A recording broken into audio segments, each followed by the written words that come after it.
Hello, my name is Ashley Carradine, Program Coordinator at Propel Nonprofits in Minneapolis, Minnesota. I am pleased to welcome you to today's webinar titled 12 Golden Rules of Nonprofit Finance. You should be hearing audio through your telephone or computer speakers. If you experience audio issues, call the number provided in your email or hang up and dial again. Sometimes that helps. If you can hear my voice at this time, make a comment in the chat box that you can hear me. The chat box can be found on the lower left side of your screen. The chat function may need to be turned on if it isn't already.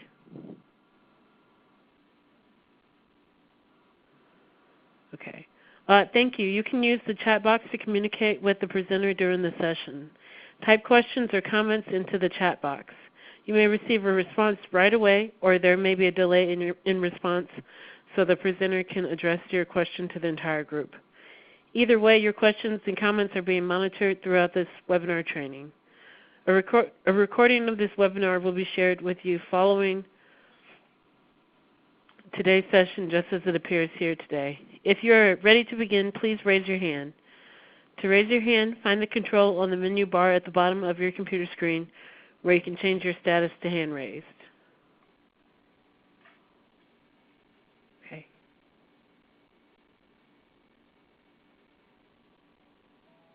Great, let's get started. This webinar was developed and is presented by Propel Nonprofits. Propel Nonprofits invest capital,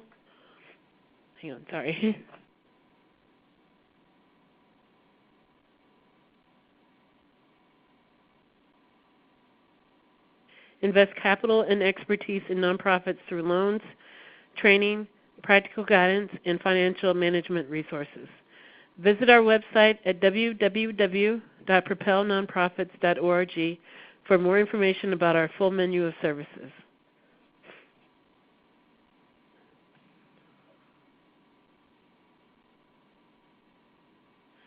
Today's webinar will be led by Beverly Bushyhead, Program Director. Beverly is responsible for planning, managing, and delivering Propel Nonprofits' high-quality and responsive training programming.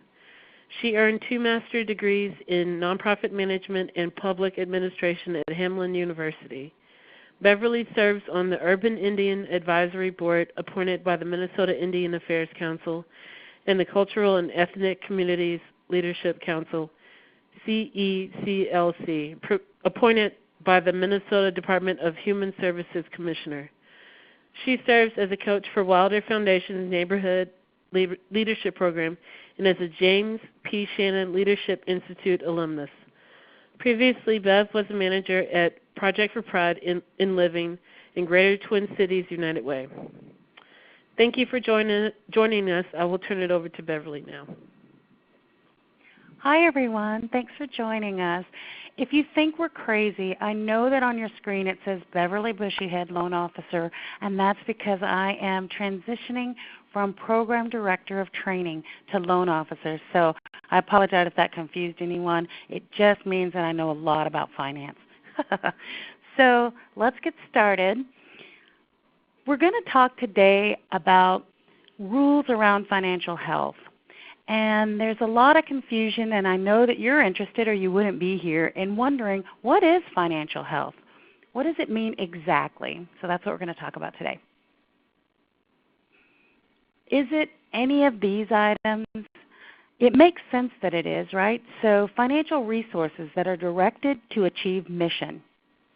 Sufficient money to pay the bills and expenses that the organization has incurred. Reliable income sources that support programs. The flexibility to try new things and manage changes that emerge that we didn't expect. Adequate investment in the facility, the technology we use to deliver our services, and to develop the staff that we hired to help us get our mission out the door. And being good stewards of all funds that we received. This makes sense, right? It'd be all these things. But how does that happen? So here's what we've learned. First and foremost, it starts with the budget and the plan around the budget. So talking about what we need in our organization, the way that budgeting starts is something called the No Numbers Meeting. We sit down and we talk about what do we hope our programs will do? What do we want to accomplish this year? We don't talk about numbers. We just talk about what are we hoping. So those budget assumptions really matter a lot. We're thinking, looking at the budget and how it played out for last year helps inform us on lessons that we've learned for the coming year and for how we'll adjust our budget going forward. So how much money do we need?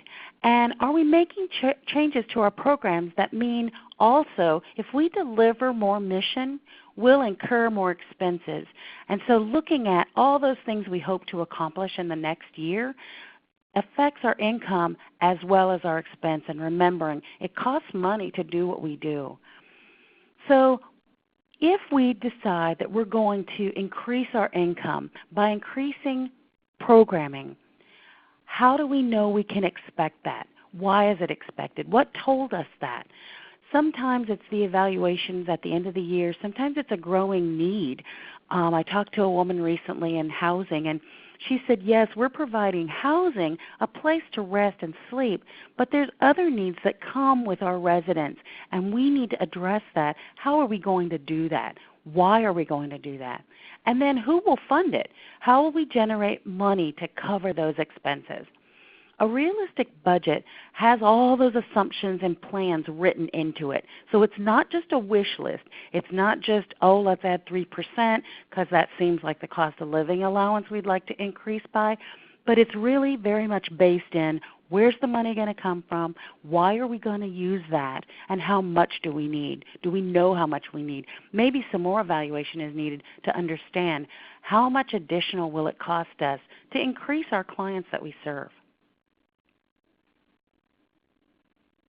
And that leads us to, what are the program costs?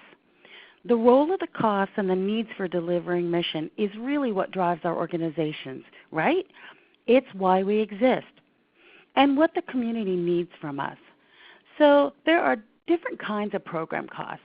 Direct program costs and expenses are exactly what we think of immediately, the supplies that we use to train those youth, or to, for example, in this organization, the supplies that we use and materials to train people for our training program. Allocated and shared expenses are those costs that are shared from program to program for the whole organization. So, for example, we all walk through the lobby. We all use the electricity of the lights overhead, right? And then there are pass-through expenses. Maybe a grant we're administering for a county, or in our case, we have one that we're administering for the state. The money comes to us, and we pass that through to organizations that we service. But then also, what are indirect and overhead expenses? We'll talk a little bit more about this later, but some indirect expenses are the fundraising and marketing and some of the management costs that we're able to do the business that we do, but also how does that get paid for? So we have a training called True Program Costs. And the ability that you learn in this training is how to allocate all of those overhead, what are called overhead expenses. We hate that term, to be honest, but all the administration and fundraising costs throughout the programming, because in the end, that's what we're doing it for, so that we can deliver more mission. So there's lots of different program costs, and knowing exactly what it costs to deliver our program is hugely important. It takes a little bit of study and time to truly understand that, because it involves the entire cost, not just what we're funded and not just what we are directly attributing to our program. It can be all the other things as well. For example, the copy paper and the copy machines and the phones and lots of different things. So what does it actually cost to deliver your programs? That's an interesting question, and one that we have some resources to help you answer. So here's how to get at that. If the school district pays $1,500 for a half-day lecture demonstration program, how much does it cost to provide that program? So raise your hand if you think the answer is A, $1,500. You guys are sharp. I see no hands. Raise your hand if you think the cost is $1,000.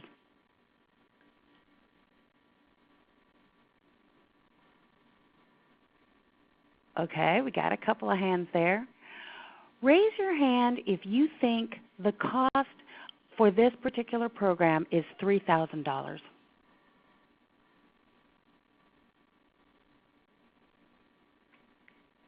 Got a few more hands. Okay. And now raise your hand if you believe that there is not enough information in this question and we have no way to know. Yeah, that's exactly right.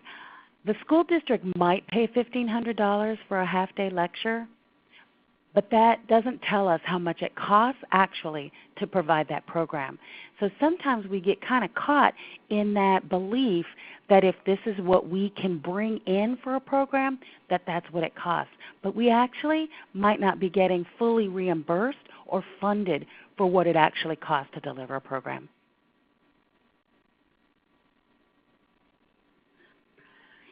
Each new income source requires a whole system.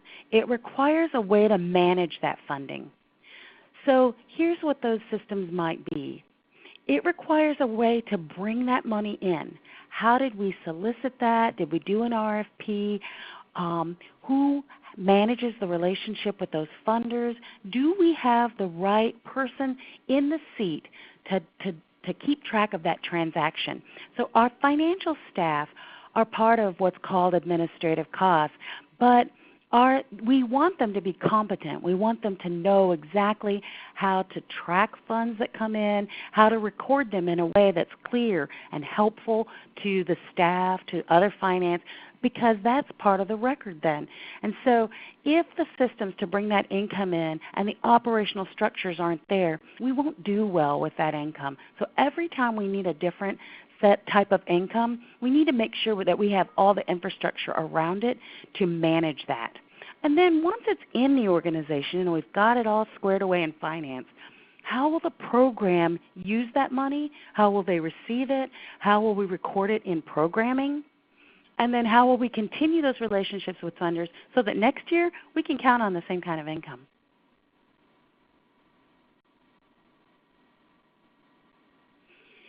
Here's kind of, it looks a little bit like an org chart, but it's what a diverse funding structure might look like. It really all depends on your business model. So a business model is the relationship between income, expenses, how the cash is managed, how programming happens. That's what a business model is. And all of these different types of funding will depend on what you need. So some money is, if you start on the right, is earned. There might be program fees, or you might charge youth to go to camps in July. Or there might be a thrift store that helps feed finance into your organization, and that's called a social enterprise. You might be an organization that relies heavily on government contracts and grants. So that's based on service delivery and reimbursements.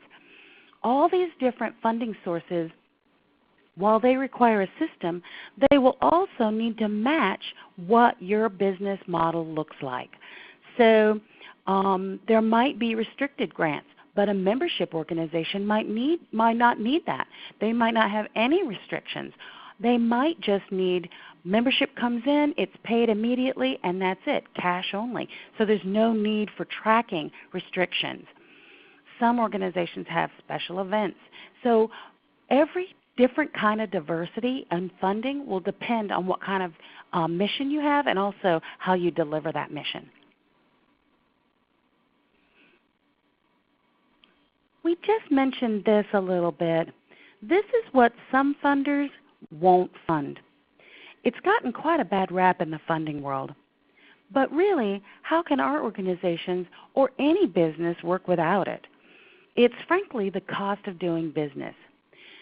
Overhead expenses are considered functional, and they're also usually in sometimes they're put into budgets as a separate program, such as admin costs and fundraising costs. And sometimes they're put separately because grant makers many times will not fund them. And so it's easier to pull out when they're separate. And so there's different definitions of what's included in overhead. A lot of times we kind of get trapped in the habit of just putting things there when we're not really clear what category they should go in. But I think it's interesting the scrutiny that nonprofits are under, in that we don't really ask for-profit businesses to tell us how much they're paying for things like this. It's just an amount of scrutiny that happens to nonprofits. To justify our existence, we need to make sure that we understand our definition of what that is, what's included in overhead. And we find that in many organizations it's very minimal. It might be the executive director and the audit is all that's in admin. Fundraising, that's something that I want to talk to you about. So let's look at this chart that our CFO created. You guys, he created this while he was on vacation. He was writing on a napkin and he drew this. Can you believe it? What a brilliant guy. Kirk Klotz is our CFO. In case you wondered, he's brilliant. He showed what we call, instead of calling it overhead, we call it core mission support, because it is central to the work that we do, and because without it, we cannot do the work that we do. So he placed fundraising and those administrative costs in the center.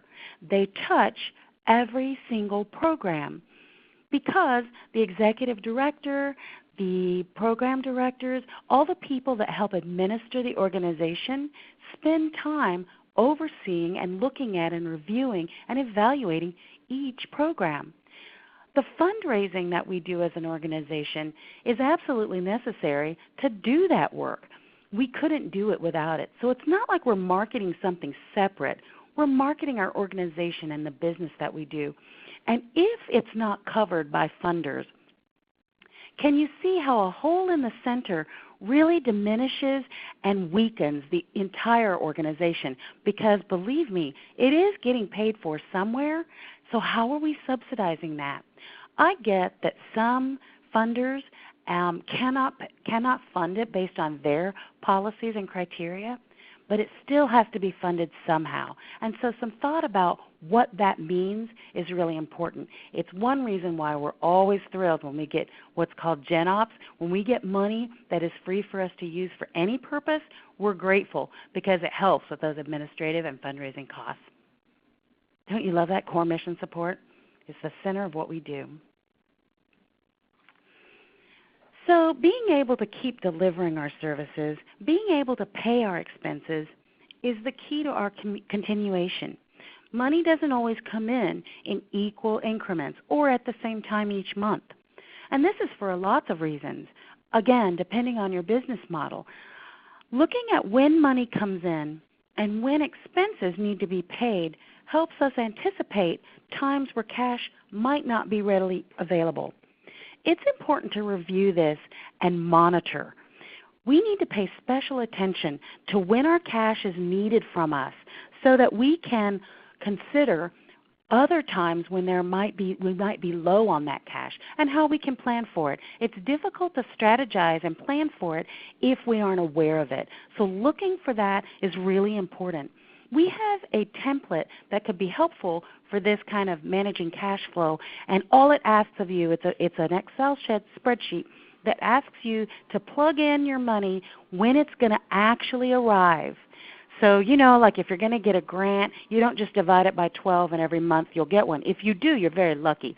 But lots of times it's based on reimbursement or some other kind of delivery of services. So that comes when the event happens or when the work is actually delivered. So if you're a theater, for example, and you have 3 big shows, that's when you make your money, when those 3 big shows are delivered. And so what happens in the months that don't have shows? How do you pay those expenses when money is a little bit tight? And so being able to cash flow your expenses and your income is helpful to planning. So if that would be helpful to you, use the cash flow template Frankly, before I worked here, I stole that template. It's free, so it's not really stealing. But I took it to every organization I worked at. It was very helpful. The other thing that's important in understanding how to manage finance is the information that we use to determine and communicate about finance. So we need timely and accurate information so that we can make decisions as we need to, so that we can understand our current situation, and so we can strategize on how to respond to changes that we see coming. So when we do projections out like, okay, this much money came in, what's still out there, what do we still have to pay, we can learn to look at that information, use it, and make decisions. So one of the things that I think is interesting is how, as an organization, we decide to communicate and who we decide to communicate with about finance. So lots of organizations are very top-down, which is a great method to use. But how does everybody else hear about finance, and are they part of the culture around finance? Do they feel responsible for the financial outcomes of the organization as well as the leadership? And so the question is, how is this information shared?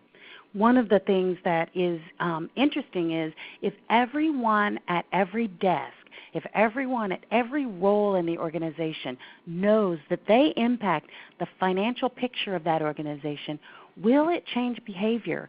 Or is it part of the responsibility sharing that is helpful to the whole organization? So sometimes when that doesn't happen, there can be what we call tension points. So thinking about money separately from program to program, for example, or thinking that it's not all in one big pot. An organization is like one big holding vessel that gets lots of different funding, but also around different programs. And sometimes we start thinking our program is all that we have to concern ourselves with without looking that the organization is all part of a whole. We're part of that, we're a piece of that, but we're not the whole of that. And so we can sometimes say, we've got a little bit of money, and we're not going to share it. We want to hold on to it, which I understand. We'd like to build reserves, and we will talk about reserves in a little bit. But making sure that we understand that the sustainability of our entire organization is connected to all of our behaviors throughout the programs within an organization. So then how we talk about that as a staff is kind of cool, and it also breaks the mystery around who knows about what's happening with the money. If we all share a piece of it, then we all can be part of that puzzle and make that bigger picture. I like the call out that says responsibility needs comparable authority, and sometimes that's spelled out in our policies. So we'll talk a little bit about that in a minute too. Have you ever wondered how much reserves we need? How much should we have? How much of a cushion do we need? There's like a wish for a magic number, a wish for a one-size-fits-all. And unfortunately, there really isn't a one-size-fits-all, but every business needs a surplus. We need to plan for it, we need to budget for it, and we need to require it. But what is the right amount for your organization, for that cushion? That depends greatly on your business model. It also depends on when money comes in and when it's required to be paid out. It can depend on what you own.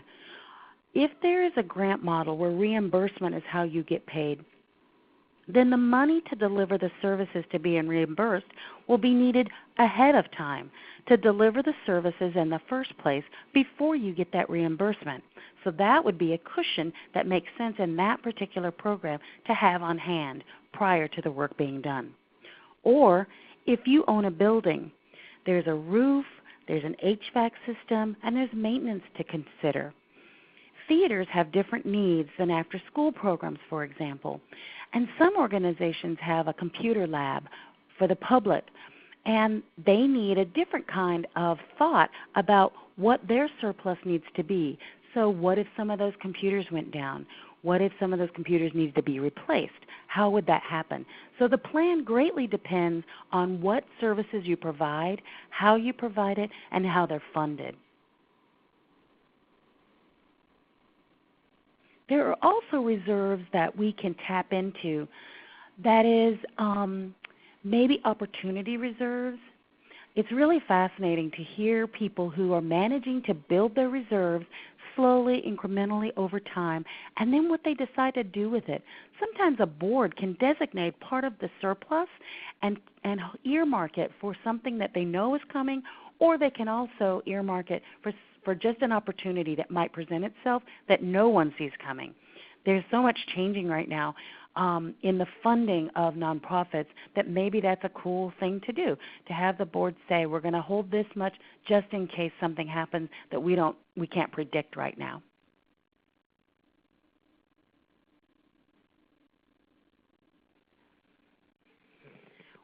One of the things that I think is important to know is that financial information is legal documentation.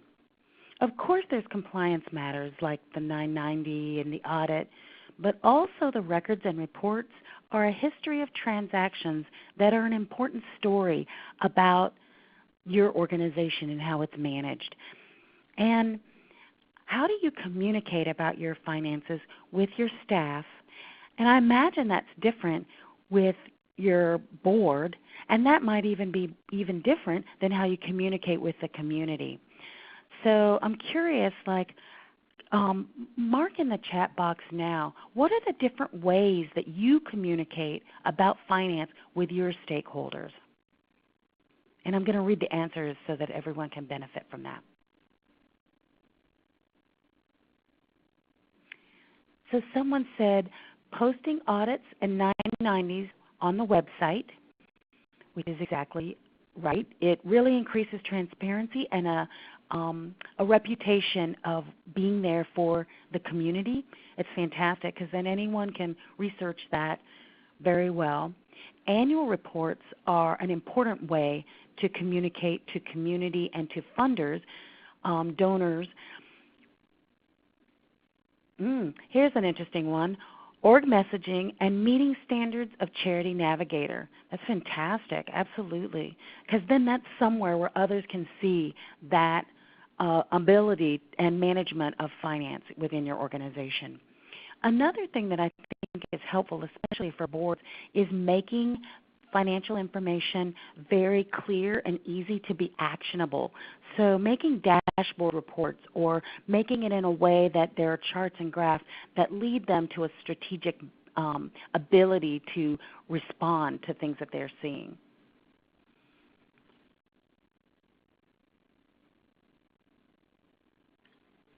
Something that we mentioned earlier, there are ways to remain transparent and protect your staff, protect your board and community with the way you deliver mission and the money you use to do it. So first of all, at the big, broad level across the community, mission, vision, values, the culture of your organization all have to do with what the community believes about our organization, the reputation that we're building there. The board adopts policies that then finance delivers on, basically. Finance can write procedures and systems that support those policies so that they're sure and careful, and the board knows that things are going well because, frankly, the board is responsible for the financial outcomes of an organization. And then those internal controls, very easy controls such as someone who picks up the mail and receives checks in the mail isn't the same person who makes the deposits to the bank, for example, is one method of separating duties, and that's an internal control. We have some information on our website. Again, if you need help developing policies and considering what authorities and responsibilities need to be included in those, we have those on our website as well.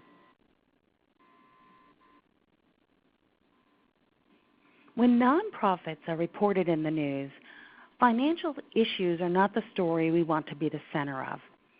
Here are some factors organizations sometimes face and experience, and we all have to remember to pay attention. So the majority of serious organizational problems have a financial aspect.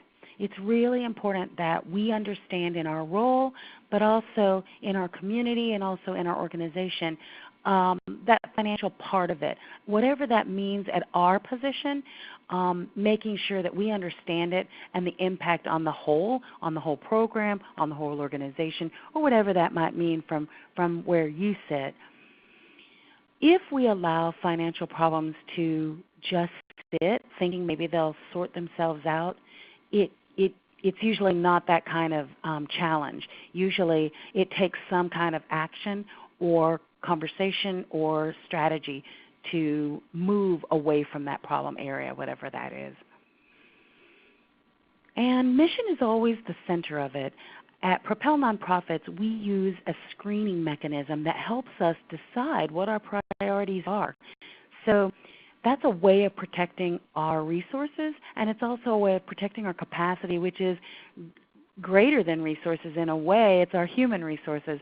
So what is our capacity to move priorities? What trade-offs are we making? By doing this bit of work, it means we're not doing a different bit of work maybe, or not as much of it. And so making sure that we understand there is a financial aspect to every bit of programming that we do, but also to how we use our time. And that includes everyone in an organization.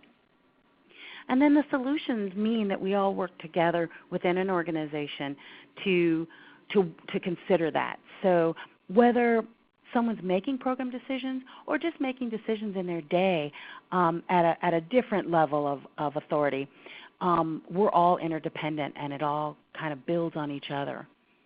And then making sure that we plan and that we make sure that the authority and responsibility are in alignment and that decisions are communicated so that everyone understands and knows their role in that. Being clear about board roles and staff roles, for example, and being clear that we know what that means. So sometimes when there's a problem, especially a problem that hits the paper, we will hear people that maybe were considered responsible who didn't understand what was happening. And so making sure that we train our staff, our boards, and that we understand our level of authority wherever we sit in an organization. Here's how that interdependence might work. Notice that the way we manage money and the way others think of our organization is all connected. The public trust is what we rely on.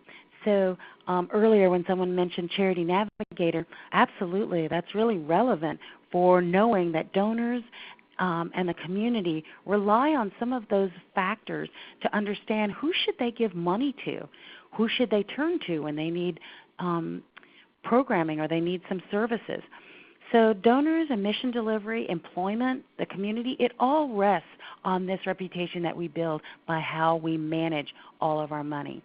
So budgets and planning lead to program quality. Probably, in many ways, our no numbers meetings that we have early on in our budgets and planning help us really fortify the program, and we hope we build quality into that. Before we ever get to the money conversation, we know why we're delivering what we're delivering, and then how we're going to fund that, what we're going to pay for. And so then that helps us determine how the cash flow will be. How will we get reimbursed for that? Or will we get a grant up front? How will we fund that? What will the expenses be? If our program grows, for example, we need to understand that might mean more staff and that might mean more expenses to deliver more program. So that impacts our cash flow. And then how are we going to manage that? What are the roles between the boards and staff that we're going to need to have in place to understand how this new funding and this new delivery system is managed and governed? And then who's going to go out and find that money? Is there capacity in our organization to respond to RFPs, for example? Are there relationships that people in our organization have with funders, foundations, family foundations, whoever it is that we're going to visit with to tell them about this new work we're going to do or this change in servicing that we're going to manage? And what is our reputation around not just past performance, but also excellence in the community and our service delivery, and how transparent we are about our management of cash. Propel Nonprofits is a community development finance institute, and we make loans to nonprofits. And one of the ways we do that is not like a bank in particular. We do measure risk, but we look at leadership and management, and this is why. Because we know that how that leadership and management presents itself is exactly how money will be managed and how the mission will be delivered and how those processes will be in place. And we also offer support in that way so that we can build the capacity of nonprofits in our region. All of that is called financial leadership. It's just a different word for it. So these are the elements of leadership around finance that is so critical. Financial health as connected to mission, really important. And can you see in your work every day how that might be so? Can you look at that and see it at your desk, for example? It's really important for the organizational culture and communication to include money, to include our measures of success and our dollars raised, our dollars well spent, but also evaluate where we're spending money. Is that the right place to be spending it? And are we delivering the excellence? Are we the best at what we deliver? Or should someone else be doing this work? Because maybe we could partner or maybe we could refer to those people as well. A commitment to integrity in all of our activities. That reputation absolutely gets told, that story gets told out there in the community. People know what we're doing. And I used to hear this story when I worked at United Way, that pretend there was a window all along the wall and the public could look in at any time they wanted to. Would they be proud of what we're doing? And I've sort of always carried that with me everywhere I go because it makes me think that is who we're representing and serving. And then the support of financial management functions. So at every level, from the person who checks the mail to the person who makes the deposits in the bank to the person that monitors those transactions and records all of the money in and out, to the people who do the invoicing, to the people who do the program delivery and the promises we make to our community, all the way through understanding what that means and who's responsible at every level of that. And then making sure that the financial decisions are all integrated, considering all these systems and all of the staff in the planning that we do.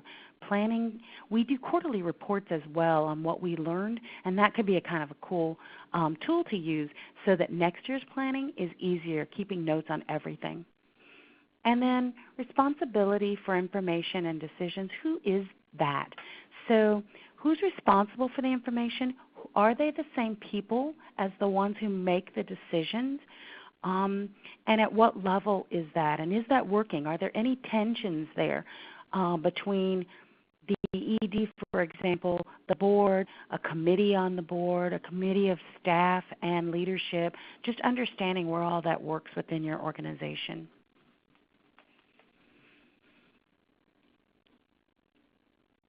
The 12 golden rules each have an element that lead to the reputation you seek in your organization, in your role within the team, and as a community member. Your work is important to so many. Thank you for doing work that matters. And so let's recap the 12 golden rules. All of it goes back to our planning and budgeting, understanding our program costs and what it actually costs to deliver that programming, not necessarily what we're funded for, but knowing what it actually costs. That's a compelling and profound statement that we can make to funders. And then the revenue mix. Do we have the right funding in place for what we're delivering on?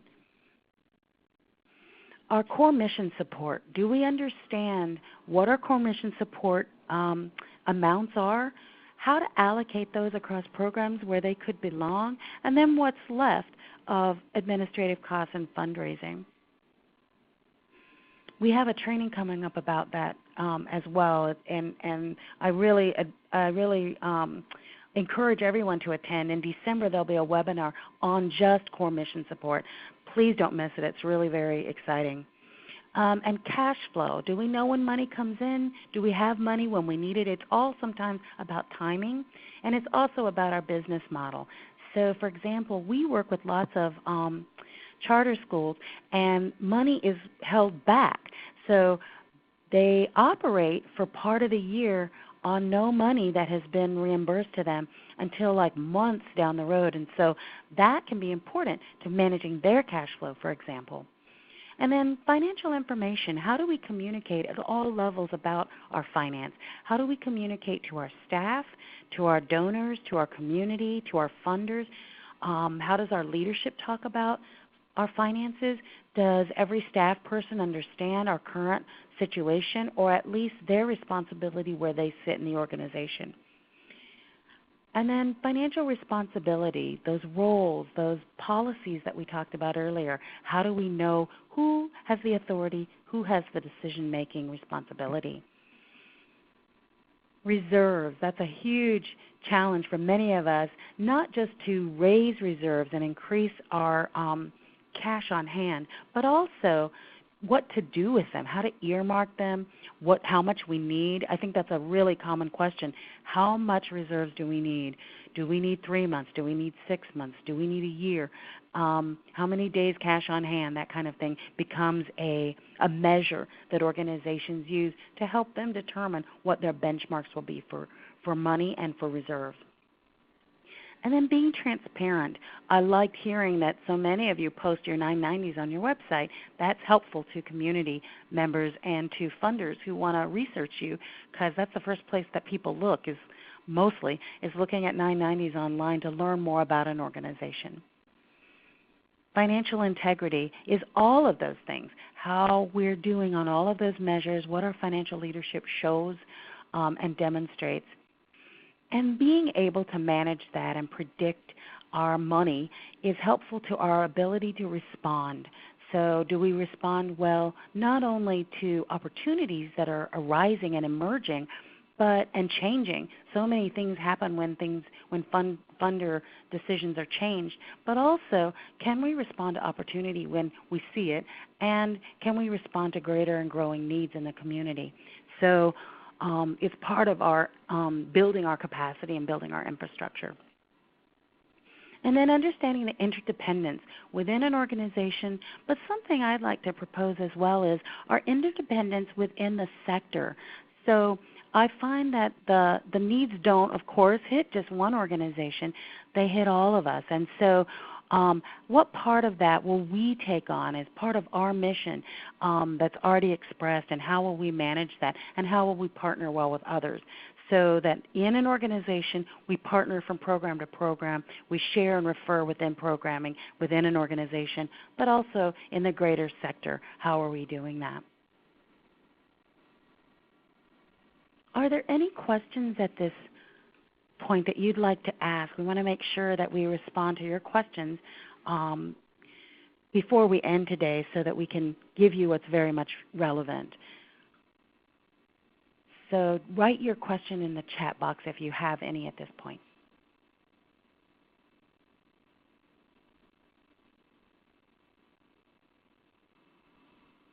I'm pausing in case there's questions.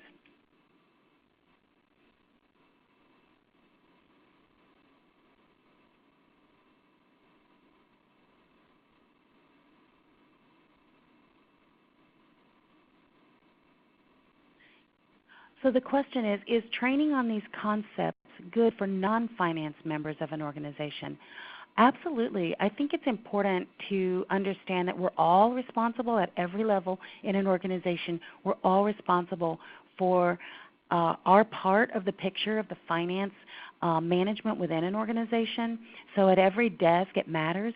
And we're happy to provide that training. And then there's also lots of resources on our website so that anyone can consider reading our blogs or reading some of our resources if that's helpful. Here's a question. Can board members be held legally responsible for the actions of the nonprofit?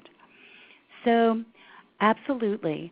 Board members are legally responsible, especially for the financial actions of a nonprofit. And so the condition of a nonprofit that turns badly or in some way is negatively affected is the full responsibility of the board.